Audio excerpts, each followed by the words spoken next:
নিজেরা কে রাস্তায় সকাল থেকে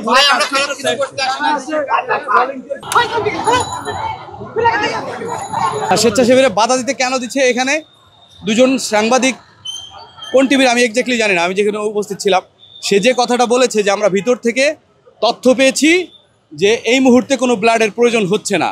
আর পাশাপাশি আপনারা জানেন যে বাংলাদেশের মানবিকতার অন্তরালে সবচেয়ে বেশি চিটারি বাটপারি হয়, এটা কম বেশি সবাই অবগত।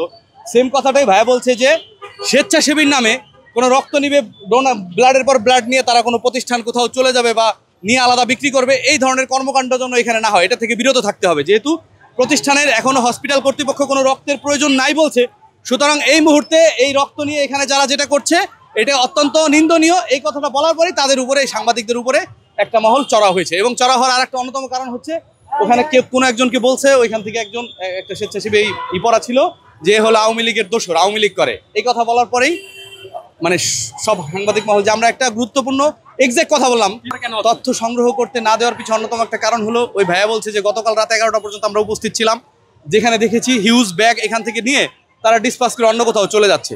এই রক্তের নামে এখানে ব্যবসা করতে দিব না, এই কথাটা বলার পরেই সবাইকে কমপ্লিটলি সবাইকে চাপাই দেওয়ার চেষ্টা করছে যে কোনো ধরনের কোনো ফুটেজ যেন কেউ নিতে না পারে।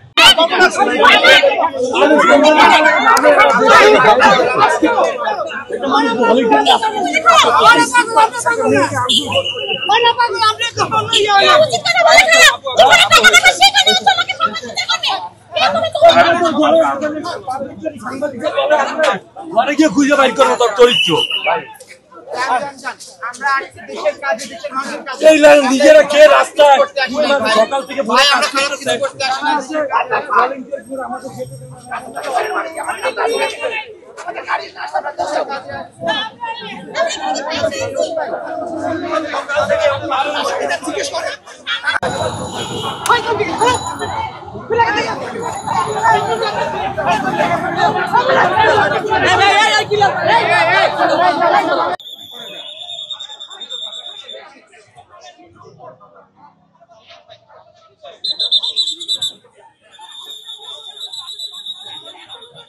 সেই ব্যাপারে গণমাধ্যমের কাজ হচ্ছে তথ্য সংগ্রহ করা। জি জি জি স্বেচ্ছাসেবীরা বাধা দিতে